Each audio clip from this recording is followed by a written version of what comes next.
Hey guys! Welcome back. This is Jonathan Urbuda. You're watching I Love Tansyong TV, a channel that highlights and celebrates the beauty of life. If you are new to this channel, consider subscribing. Just click the subscribe button at yung bell notification na katabi naman ito para ma-notified kayo moving forward sa mga upcoming uploads ko. And if you're using your social media like Twitter, Facebook, and Instagram, please follow me. It's at I Love Tansyong and visit my blog. It's www.ilovetansyong.com.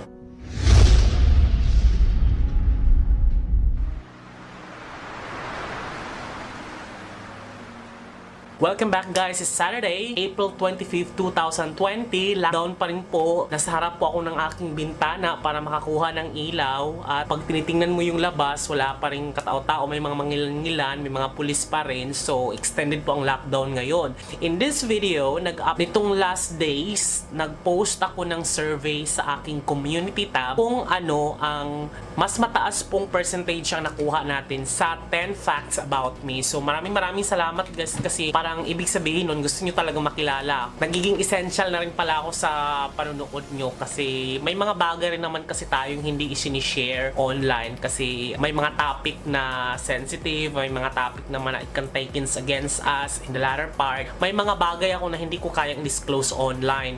May mga bagay naman na kaya kong pag-usapan kasi ito yung mga bagay na na-acknowledge mo na sa sarili mo. So here's my number 1 fact.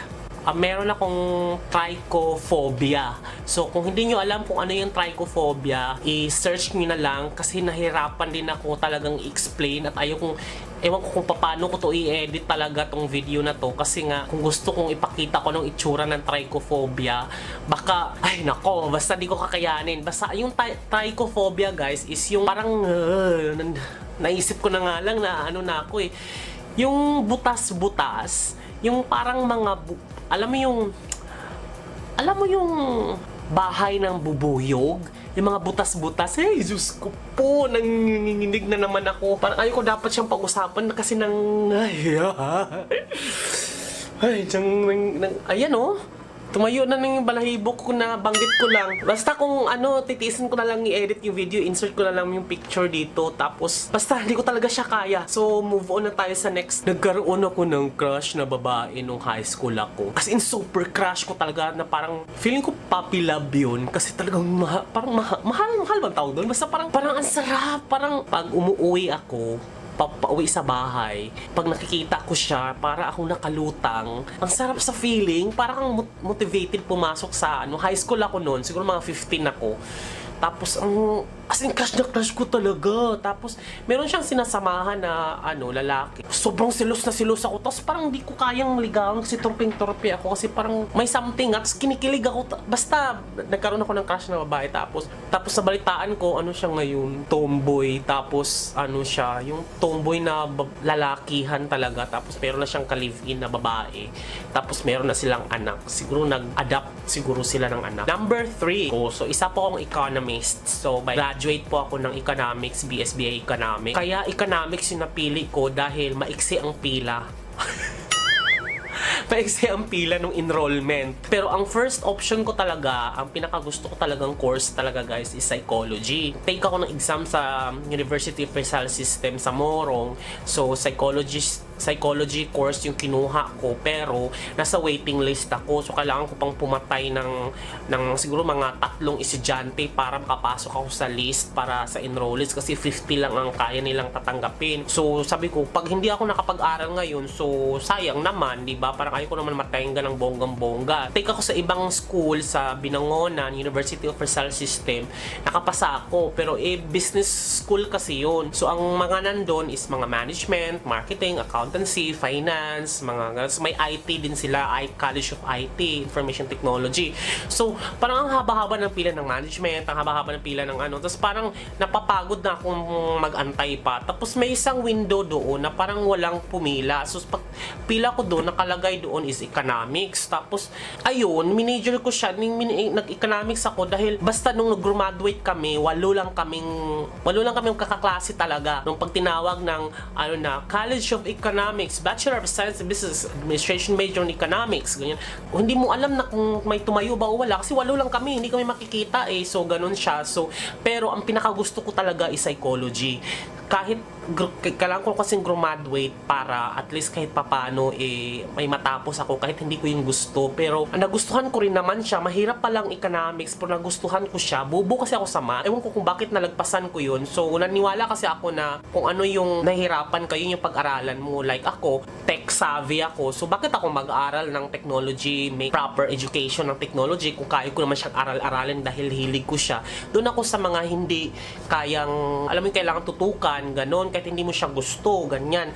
Pero ngayon kasi nga medyo may trabaho na ako, kaso nga lang scarcity of time nga lang talaga dahil sobrang busy. Pero gusto kong mag-aral ulit ng psychology. Nag-inquire ng matingin-tingin ako sa RTU, Rizal Technological University kung meron silang psychology. Eh ito nga lockdown, baka ma-delay yung enrollment, yung entrance exam, mga ganun-ganun. So, pinagsabihan din ako sa office, mga ka-office mate ko na bakit hindi ko na lang i-masteral yung economics. Yung naman talaga yung first choice ko, i-master ko pa. So parang feeling ko kailangan ko mag-psychologist, kailangan ko mag-psychology para at least ma-fulfill yung parang ano na lang, self-actualization na lang siguro na kahit papano yung gusto ko ay nakuha ko. Kasi pag halimbawa, alam ko na sa sobrang busy ko, papasukan ko talaga yun dahil gusto ko yung ginagawa ko. Eh kaso pag nag-masteral ako, hindi ko naman gusto. So, may trabaho naman ako. So, baka mamaya yun pa yung gawin kong dahilan. Kasi busy ako, tulog ako, ganun. Kasi hindi mo gusto, diba? Pero pag ang course ko na gusto ko talagang tapusin, feeling ko kahit 4 years siya, mag-aaral ulit ako, feeling ko kahit sobrang busy ako, vlog, lahat ng trabaho, 8 hours, 9 hours, tulog, gym, ganun, sa sobrang scarcity, feeling ko kaya ko naman siguro dahil nga gusto ko. So, number 4, isa rin po akong siraulo. So, mahilig din po ako mag 1, 2, 3 sa jeep. So, i-share ko lang sa pero may trabaho na ako nito may trabaho na ako nito sa may ano lang, sa may TAF Rotonda, sa may Pasay, going to MOA, di ba sasakay ka ng jeep dyan. So sasakay ka ng jeep, saglit lang naman yun, hindi ka pa makabunot ng pambayad, nakarating ka na doon sa MOA. So parang ganun, nung doon pa lang ako pumapasok sa MOA, parati ako nag 1, 2, 3 talaga, promise. Wag yung gayahin yun pero yun yung fact about me na, alam mo yun. Tapos minsan naman sa jeep, may pera naman ako pero parang icebreaker, parang gusto ko magkaroon ng icebreaker yung buhay ko. So ayun, nag 1, 2, 3 ako sa bus, mga ganun. Kahit may trabaho na ako, pero nitong engineer ko, kaya ko nga engineer dahil hindi ko na ginagawa. Pero ginagawa ko to nung siguro mga 3 years pa lang ako sa BPO, 4 years, mga ganun. So, basta wag niyong gayahin guys. 5, short-tempered po ako, as in pag may nakarinig ako ng isang masakit na salita or masakit sa pandinig or parang maaano yung ego ko or yung opinion ko or yung pinaglaban ko, nag-init yung ulo ko at kung ano yung nasa isip ko, agad lumalabas sa bibig ko without any hesitation, without any considering kung nagiging rude ako, unprofessional, or short-tempered, immature. So yun, whatever comes out in my mouth is actually coming from my mind at emotion. Kapag meron akong nag-instigate talaga, pag halimbawa ginalit ako or minsan iniwasan ko mag-vlog or mag-live or ganun, tapos na-instigate pag may halimbawa may topic like politics or something ganyan, ayaw kong pumasok sa ganun kasi masyado akong short-tempered. Pag meron akong pinaglaban or pinaniwalaan na nakarin ako ng argument against sa ang hirap i-explain talaga, sobrang mabuwisit talaga ako. Alam to ng mga office mate ko talaga kasi talagang palengke talaga yung bibig ko talaga, wala talagang, kaya hindi rin ako mahilig sa mga komentary na vlog. Dapat magagawa ko ng komentaryo, keme. Number 6, ating-atin lang to, poor po yung oral hygiene ko talaga guys. Alam mo, parati ako napagalitan ng dentist ko na si Dong Michael, na yung gumawa ng brace ko, retainer ko, ganun. Pinapagalitan talaga ako girl kasi parang 2 months pa lang, ang dami ng dumi ng ipin ko. Sabi ko, sorry na Dok, sorry. Kasi nga, parang tinatamad ako mag-toothbrush. Ako hindi pa nga ako nag-toothbrush ngayon, mamaya na lang bago matulog. Pero akin na nga yung ipin ko. Pero minsan may foul smell dahil wala naman kasi akong jowa na kalaplapan, tsaka parang ang mga kausap ko naman kayo, hindi nyo naman maaamoy, tsaka parang basta, ewan ko ba, dami kong palusot pero nung sinabi ni doktor na parang nakakasira ng ipin, baka tumanda akong ganun na yung bibig ko pag nawalan yung ipin pag itong ipin na to, pag natanggal pa naman, hindi ka natutubuan. So ngayon unti-unti na akong nagtuto, pero oral hygiene talaga ako girl, sorry talaga. Number 7, I am a very good friend. but not a lover. So, marami akong mga kaibigan, simulat sa pool, alam mo yung ganun, pero never ako nagkaroon ng jowa talaga na seryosohan ng bonggang-bongga talaga. Siguro mga one night stand, mga dati nung kabataan pa, yung mga ganung drama, alam mo yun, mga online hookups, mga ganun. So, napagdaanan ko yung ganyan, pero talaga walang pumatagal sa aking jowa kasi parang feeling ko guarded ako kasi nga since ako, single kasi ako for a long span of time, parang I don't need anyone to intervene me or to be part of my life kasi nga I have my own decision, whatever that I want, I can quickly decide without consulting to anyone. So, kasi ang feeling ko pag nagka-jowa ako, I have to inform him, nasaan ako, pupunta ako sa ganito, pwede ba, ganun nga. I don't like that situation. Pero, hindi na ako nagko-close, pero not my priority, but I am a good friend talaga, as in totaling ilalaban talaga kita ng patayan pag yung kaibigan ko na may kaaway, parang feeling ko kaaway ko na rin. Totoo, ganyan ako. Kahit sa ka-office mate ko, pag alam ko ngayon nadidihado, talagang paglaban ko talaga siya na kahit ako na, kahit hindi naman ako kasali, parang ganun. Kasi parang feeling ko ako yun, yung kaibigan ko parang ako yung natatapakan, parang ganun, nasasaktan, ganun. Mga ganun ako. Ewan ko ba, ang drama ko ba ngayon?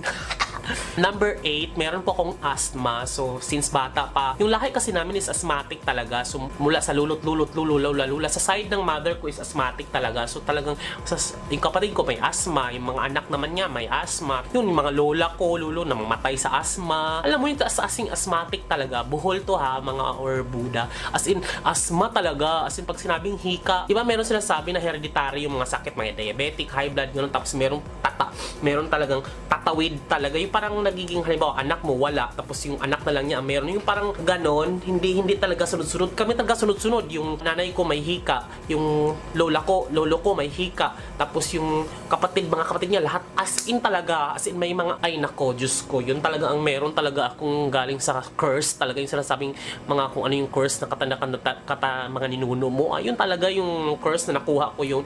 Pero wala kaming diabetes, and then hindi kami diabetic, mga high blood, hypertension, mga ganun. Wala kaming ganyan, mga cancer, wala kaming ganyan. Hika talaga at nakakamatay. Fatal talaga yung hika namin, hindi yung normal na hika. Tapos may mga allergy din ako ng dito, tapos nauwi sa throat, hanggang sa baga, ganun. Kasi hinihika ako. Hindi ako nagpapatalo. Talaga, hindi ako parang very competitive talaga akong tao. In a way na, I also work smart but not harder. Like, tulad dati, parang feeling ko, gusto ko kasi talagang mag-abroad, parang ganun. Tapos, parang sabi ko, parang hindi ako swerte sa mga ganyan. So, hindi ko na siya pinush. Pero, may mga ibang kung saan mas madali. Tapos, alam kong kaya ko naman pagyamanan. Competitive talaga ako sa mga ganyan-ganyang bagay. Kahit saan competitive ako, parang it defines who I am. Parang, alam mo yun, gamitin mo na lang ako. Parang ganun. Number 10, isa po akong dog lover. As in, lumaki kasi ako sa Bohol. As in, meron kaming aso. Yung pag nangangaso yung lolo ko. May mga nanguha ng bayawak. Babarilin niya yung bayawak. Tapos, pag nabaril niya, nahuhulog, yung aso ang kukuha. So, kaya ako dog lover talaga. Meron kaming aso sa Bohol. Tapos, nagkaroon din ako ng mga social na aso. Yung first kong aso ay si Yuri, yung hot dog. At then, yung second ko is si Rocco, yung Pomeranian. Yun po yung mga naging aso ko. Basta sobrang hilig ko talaga sa aso. Parang feeling ko na isa silang entity kung saan hindi ka talaga nila iiwan. Parang feeling ko mas gusto ko pa yung aso kaysa magka-jowa. Kasi yung jowa parang iwanan ka, yung aso hindi. At ang malala pa nito, kaya mong iwanan yung aso hindi kanya kayang iwan. Oh, di ba? Thank you so much for watching, guys. This has been Jonathan Urbuda. If nag-enjoy ka sa video na to, please do subscribe, click like, share po, and then comment down below. Hindi man lang ako mag-reply, pero basa ko at nalalike ko yung mga comment nyo. Once again, this has been Jonathan Urbuda saying keep smiling because life is worth celebrating for. Bye!